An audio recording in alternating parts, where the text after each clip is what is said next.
We plan to make history here this evening. What's up, everybody? Week 2 of the NFL season. Back in the basement. Brian's here. We are in the basement for the second year in a row.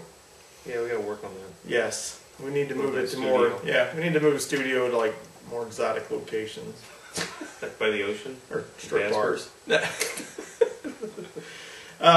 We're going to go ahead and just get it started off. We're going to try and make it a little bit quicker this year. The ones we agree on, we're not both going to say it. You know, I'll ask him what he's got, and if I don't say anything, we're both just going ahead and agreeing. But we do disagree on 4 of them this week, which is probably one of our better ones out of all last year. I'm going to go ahead and start it off. First of all, we got the Packers hosting the Bears. I'm going to go ahead and that's at -5 for the Packers. I'm going to go ahead and take the Packers.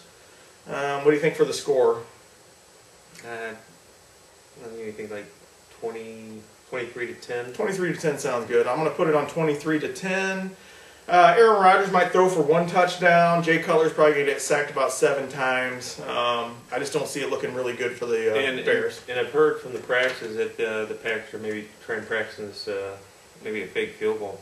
So look for a fake field goal, definitely, and maybe look for Forte to get hurt and screw somebody's fantasy team. Yeah, he always seems to get hurt. I mean, I wouldn't be surprised at that at all. Probably like an ankle, leg. It's so much easier doing this on Fridays. Yeah. If you do it on Fridays, you'll never be wrong. Right. So maybe we should move our show to Monday. Yeah, we're going to start doing our shows on Mondays. All right, we're going to get it started off. First off, we've got the Buccaneers at the Giants. The Giants are favored by 7 points at home. Who you got? I'm taking the Giants. I'm taking the Giants too. There's several games here where you got teams who a lot's expected of this year, and they're already 0-1. They're already 0-1, but they had a tough one in Dallas. So I mean, look for this one. Wasn't it in New York? Oh yeah, it was in New York. It was in New York. It was in New York. Yeah, so I mean, they can't afford to lose their first 2 games at home. I mean, I've got to take the Giants here. Yeah, Victor Cruz catches the ball. That Thursday night game, I think it's different. Yeah. So look for hopefully Victor Cruz to bounce back. Look for the Giants to bounce back and win this. Even though the Buccaneers were all over Cam Newton last week. Mm-hmm. It was on. If you got Red Zone, they played almost the whole damn game on Red Zone, so I got to see him a lot. But I mean, their defense. It was funny because Cam Newton's so big, and the defensive guys for the Buccaneers were fast and all over him. But he was so much bigger than these guys. But they still kept him in check. So anyway, next up we've got the Patriots. Staying at home, playing the Cardinals. Patriots with the biggest spread of the week at 14. I'm going to go ahead and take the Patriots. They've got like 700 weapons, it seems like. You know, nobody outstanding. But, you know, the tight ends of Hernandez, Gronkowski, they signed somebody else that they didn't even need. But they just got Edelman, Welker. I mean, they got Brandon Lloyd, who I wish the Rams could have stayed, but he wanted to go be with the offensive coordinator. Right. But anyway, I got the Patriots plus or -14. Same here. Next up, we have the Vikings going up to or down to Indianapolis. The Colts are a 2-point dog at home. I've got the Colts in this one. I believe this being the first home game with Andrew Luck.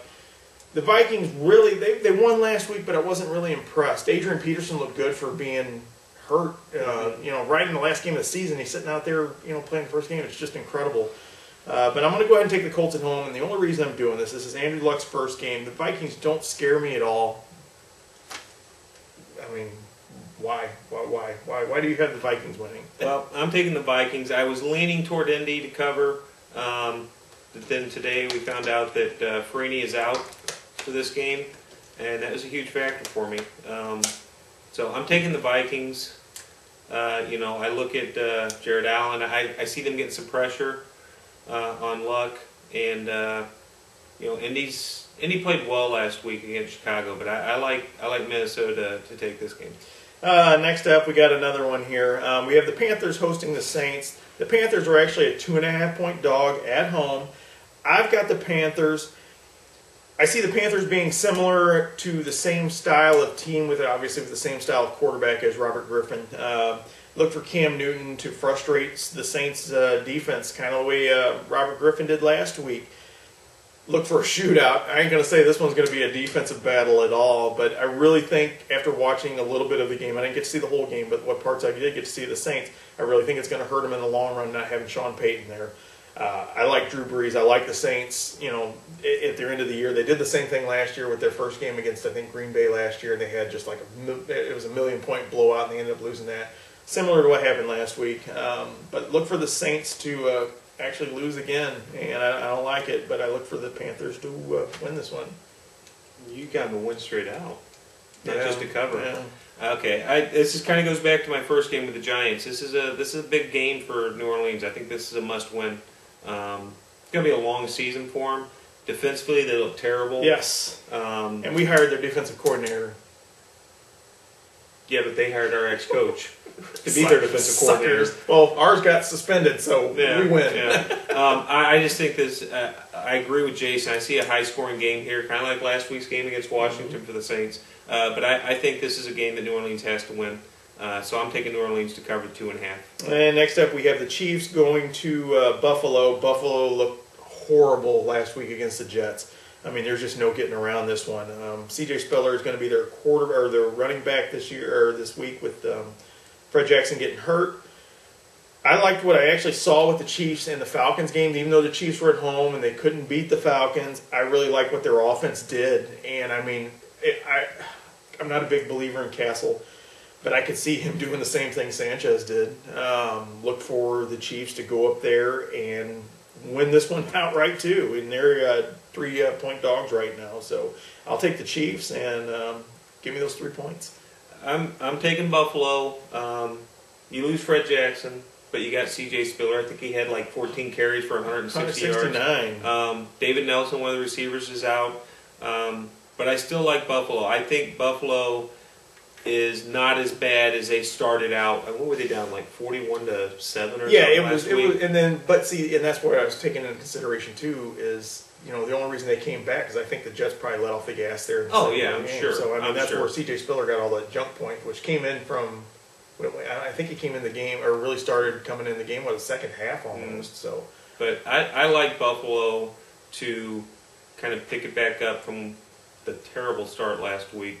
Kansas City.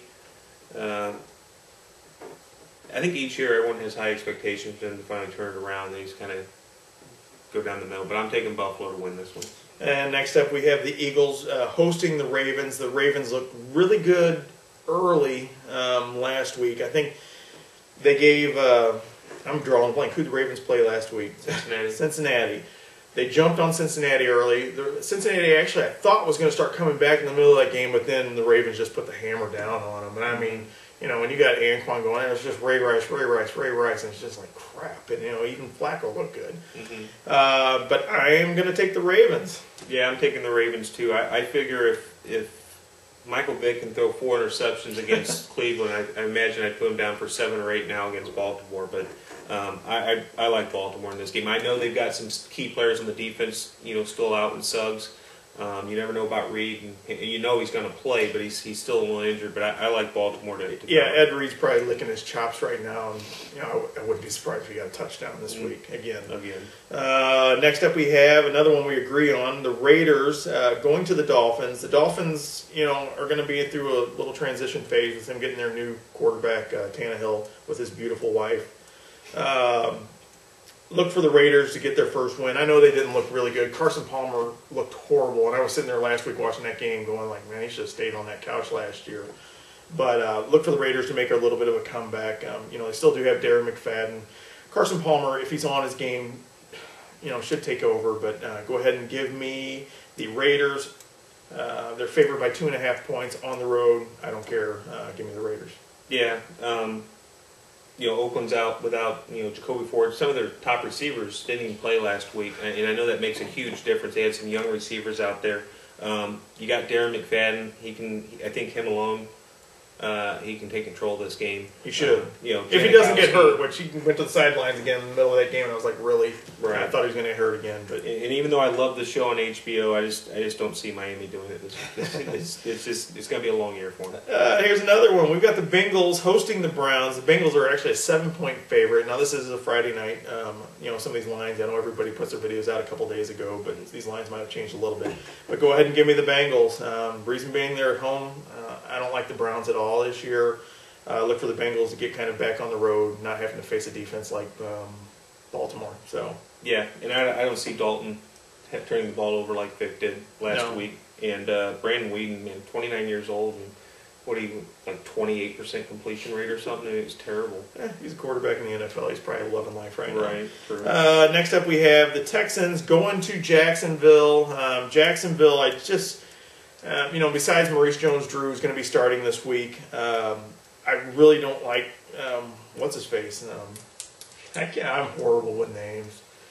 Well, Missouri boy. Blaine Gabbert. I hate him. I mean, I really think he jumped too early. He never showed me anything in the Big 12 that warranted all the praise he was getting. And, I mean, look for the Texans to go in there, who I think are going to have, even without Mario Williams this year, are going to have a really good defense. One, they're in a really shitty division with teams like Miami, Jacksonville, or Indy is what I was trying to think. Jacksonville and Tennessee. Yeah, Jacksonville, Indy. So look for their defense to improve. Go ahead, 7 points. Shouldn't be a problem. Give me Texans. Yeah, I'm taking Houston also. The only thing that concerned me, it seems like Jacksonville always plays Houston relatively close. But with that said, I think this is Houston's year. Oh, yeah. If everybody stays healthy again. If they stay healthy. The defense, you lost Mario Williams, but I think they're going to... Yeah, Andre Johnson's always, everybody does fantasy these days, so might as well talk about it. That's why I didn't pick Andre Johnson this year. I was so afraid of him getting hurt again because, first of all, I've got a jinx on my team as it is. If he didn't get injured all the time, he'd be in the first round probably. Yeah, and I was sitting there and I've had a couple chances and I was just afraid to take him because, you can't take him and put him on the bench. So if he stays healthy, boom. I mean, Straub's a good enough quarterback that I really think he could be an elite quarterback if he keeps that healthy receiver. So. Where we at? Next up, we have the Cowboys going to the Seahawks. Yeah, I know the Seahawks' home field advantage is, everybody knows about it. But I think the Cowboys are for real this year. After what I saw them do to the Giants, and they've had, a week and a half to prepare too. After what I saw them do to the Giants, I like the Cowboys in this one. 3-point favorite, no problem. Worst you're going to do here is push. Yeah, Witten's going to be probably... a lot healthier than he was in the first game. Miles Austin will be healthy. I really like Dallas' defense. 2 corners look really good. Great pickups on the offseason. I'm taking Dallas to win. And I'm not. Ogletree might have been a flash in the pan with that one. But even if he just kind of takes the role of Laurent Robinson from last year, he's got tons of weapons there. Oh, and that's another one. Miles Austin, if his freaking hamstring holds up for the rest of the year too, he's going to have tons of weapons. So Romo is a good enough quarterback to carry that team all year. So. Next up, we have our St. Louis Rams hosting RG3 and the Washington Redskins. I'm not going to lie. The Rams got a ton of draft picks for trading up so that trading down so Washington could get RG3 last year. But a little itty bitty part of me wanted RG3 here bad. Sam Bradford, I don't like him at all. And I mean, he's not going to be able to make a play for you to win a game right now. And I'm sure he doesn't have the weapons, great, but RG3 is the type of quarterback. And I know we couldn't have done it last year. We couldn't have traded Sam Bradford and got what we got. There's just no way. One, because of his salary. Sam Bradford is the last of the big salaried quarterbacks that are rookies. We're not going to be able to get rid of him. We're stuck with him. Hopefully we can make something out of this. But that being said, I want the Rams to win this week. And watching them play Detroit last week, and I know everybody's like, oh, he's fucking talking about the Rams. Well, we live here, so suck it. They had a chance to win up in Detroit, and I mean, I was out in the... I pushed over my little Kurt Warner statue, and I started building a Jeff Fisher statue because I thought, you got to be kidding me. This guy comes in, and we're holding our own in Detroit. Granted, what's his face? Stafford threw 4. What did he throw? 4? 3 interceptions. That kept us in the game. Maybe it was one of those lax things for Detroit, but it gives me hope. It gives me hope that the Rams and their defense is going to keep them into this. And there's a book on RG3, a little one. They saw one game, but I think Jeff Fisher's going to be able to get them on the right direction. Everybody going in the right direction. Saffold practiced today. Yep. So he was one that went out with a neck injury. So you'll have a little bit of protection for Bradford. Not that he needs an hour and a half anyway to get the ball down the field, and if he has to move anywhere, he's screwed because he's the slowest white guy on the planet. But give me the Rams at 3.5 points. I love that little half point because I really don't think this is going to be more than a field goal game. So give me the Rams, 3.5 points. I love it. Yeah, it's the third year in a row that Washington's come to St. Louis. 2 years ago, I remember having a ton of Washington Redskins fans sitting around me, and we beat them, and they were not happy. And then last year they came here and they beat us 17-14. It's always a close game for some reason. Now you have RG3, like you said. New Orleans didn't know what to expect, what the game plan was, and how they're going to use them. Like you said, Fisher, they've had a week to go through the tape, understand the usage of RG3 and that offense, and I think they're going to be able to scheme it. Had a great first game, but you're not going to get that every week, not in the NFL. He's going to have his bumps and bruises this year. So I like the Rams to cover also. Oh, yeah, and I mean, it's amazing that literally before that game last week, I was just sitting there thinking, there's no way we're going to turn this around. And I know we've gone on about the Rams probably about 4 minutes longer, and the cat decided he's like, I want to be in the video too. Again.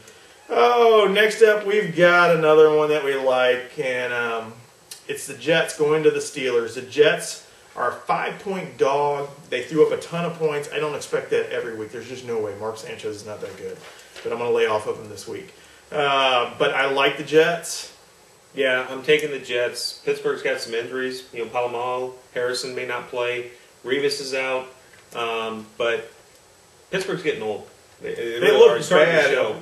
Yeah. It's starting to show. I mean, but I like the Jets to cover 5. I don't know if they're going to win, but I like them to cover 5 here. Next up, we have the Chargers coming off their just ass-whooping of the Raiders. The Chargers are 6.5-point favorites at home over Tennessee. Chargers have been slow starters. That's why I didn't pick them last week, because I just didn't like it. The Chargers started out slow for, it seems like, ever since Phillip Rivers has been there. Mm-hmm. But I like them at home this week.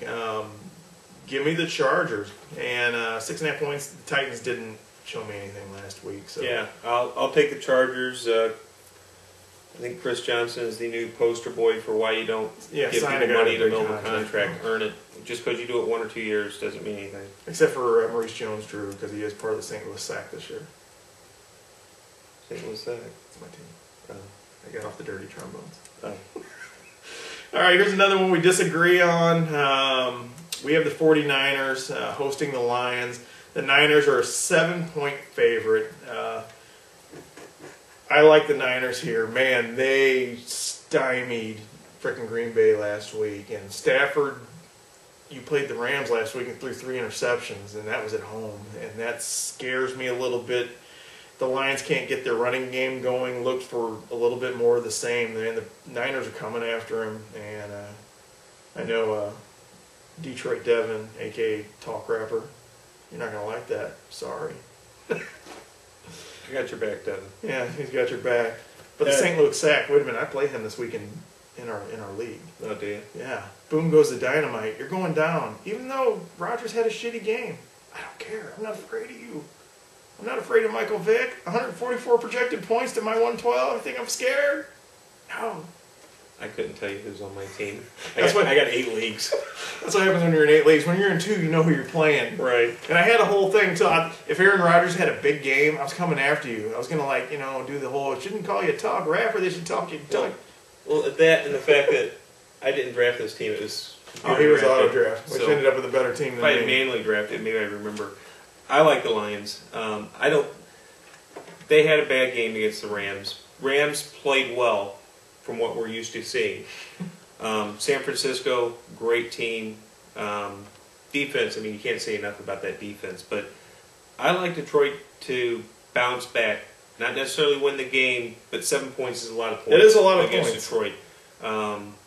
So I'm going to take Detroit to cover 7, plus 7 here. And last but not least, we have the Falcons hosting the Peyton Manning Denver Broncos. The Falcons put up a ton of points. The Broncos looked really good against the Steelers at home. Peyton Manning, holy crap, I did not expect that. I mean, literally, it looked like he just stepped on the field as if nothing had happened, which was good. I mean, you got to remember, he's going in with a whole new set of receivers. Now, he does have some little safety blankets like Tammy's there. Mm-hmm. Who else did they? I thought they brought one other guy from the Broncos over there. Brandon Stokely. Stokely. So, I mean, he's got a little bit of familiarity with some of those guys, which I think helps. The Broncos defense, like I said, it's the same thing with Tebow last year. The Broncos defense kept him in a lot of games, and, you know, Peyton Manning's a good quarterback. I mean, a great quarterback. So, that being all said, I like the Broncos throughout the whole year, but I don't like them in this game. 3 points seems just a little bit small. I was expecting this one to be closer to 5-6 points, probably in favor of the Falcons, just because I like the weapons, Julio Jones, Roddy White, you know, and Tony Grandpa Gonzalez has still got it, man. And I mean, that's just incredible. Go ahead and give me the Falcons. Yeah, I'm gonna take the Falcons. I really like Eric Decker and Demaryius Thomas. I think they're perfect matches for Manning. And like you said, you had in a Tammy and a Stokely, but for this week, I like the Falcons at home. I got to take them in the 3 points. That's what we got. I mean, that's week 2. You know, we're probably not going to be doing the Thursday night games, man. We're just like everybody else. We got to work, so it's kind of a pain in the butt. Luckily, Fridays are a little bit easier for us to get in here and get this done. That's all I got. You got anything? No, I was 7-9 last week. Not a great week, but it's first week. And nobody had a good week. I mean, if you look at everybody, it's kind of in the little YouTube prognosticator circle. Nobody had a real good week. Week 1's always suck because you're still filling out. You had 5 starting quarterbacks, or 5 rookie quarterbacks last week. I mean, what are you expecting? You know, you're going to see a little bit of that. But for Brian, Jason, the cat, we'll see you next week. See you.